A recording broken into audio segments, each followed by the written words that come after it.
வணக்கம். தமிழக பாஜகவில் கோஷ்டி பூசல் தற்பொழுது தலை தூக்கி இருக்கக்கூடிய சூழலில் டெல்லியில் மத்திய உள்துறை அமைச்சர் அமித்ஷா அவர்களை சந்திக்க இருக்கிறார்கள் தமிழக பாஜகவின் நிர்வாகிகள்.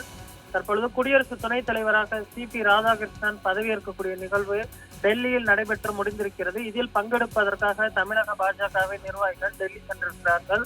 தமிழிசை சவுந்தரராஜன், வானதி சீனிவாசன், ராஜா, நயினார் நாகேந்திரன் உள்ளிட்ட நிர்வாகிகள் டெல்லி சென்றிருக்கக்கூடிய நிலையில் தற்பொழுது தமிழ்நாடு பாஜகவில் நிலவக்கூடிய கோஷ்டி பூசல் குறித்தும் அதிமுகவில் நிலவக்கூடிய அந்த உட்கட்சி பூசல் குறித்தும் தற்பொழுது ஆலோசிக்கப்பட்டு வருவதாக சொல்லப்படுகிறது. OPS மற்றும் டிடிவி தினகரன் உள்ளிட்டோர் தேசிய ஜனநாயக கூட்டணியில் இருந்து விலகுவதாக தற்பொழுது அறிவித்திருக்கக்கூடிய நிலையில் அது தொடர்பாகவும் இந்த ஆலோசனை கூட்டத்தில் விரிவாக ஆலோசிக்கப்பட இருக்கிறது. அதே போன்ற அதிமுகவின் பாஜக வார்த்தையினால் தற்பொழுது தலையிடுவதாக அவர்கள் சொல்லுகிறார்கள். இந்த குற்றச்சாட்டு குறித்தும் தற்பொழுது ஆலோசிக்கப்பட இருக்கிறது.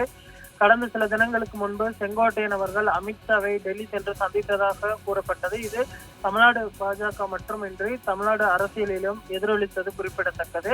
இது தொடர்பாக தற்பொழுது தமிழ்நாடு பாஜகவை சார்ந்தவர்கள் இந்த ஒரு கருத்தையும் தெரிவிக்க மறுத்து வரக்கூடிய நிலையில் தற்பொழுது அவர்கள் டெல்லி சென்றிருக்கக்கூடிய நிலையில் ஒரு விரிவான ஆலோசனை கூட்டம் தற்பொழுது நடைபெற்று வருகிறது. அதே போன்று டிடிவி தினகரன் அவர்களும் அஇஅதிமுகவின் முதல்வர் வேட்பாளராக EPS இருக்கிறார், அவரை மாற்ற வேண்டும், மாற்றினால் நாங்கள் கூட்டணியில் இணைவது குறித்து ஆலோசிக்கும் என்று அவர்கள் தெரிவித்திருக்கிறார்கள். ஆனால் EPS அவர்களை முதல்வர் வேட்பாளரிலிருந்து மாற்ற முடியாது என திட்டவட்டமாக கூறியிருக்கக்கூடிய நிலையில் தற்பொழுது அமித்ஷா தலைமையில் விரிவான ஆலோசனை கூட்டம் நடைபெற்று வருகிறது. அதே போன்று புதிய கட்சிகளை கூட்டணியில் இணைப்பது தொடர்பாகவும் ஆலோசிக்கப்பட இருக்கிறது. அன்புமணி ராமதாஸ் உள்ளிட்டவர்களை கூட்டணியில் இணைப்பது தொடர்பாகவும் விரைந்து கூட்டணியை கட்டமைக்க வேண்டும், ஜனவரிக்கு பின்பு பிரச்சாரத்தை தீவிரப்படுத்த வேண்டும் என்றும் கூறப்பட்டிருக்கக்கூடிய நிலையில் இந்த ஆலோசனை தற்பொழுது நடைபெற்று வருவது குறிப்பிடத்தக்கது.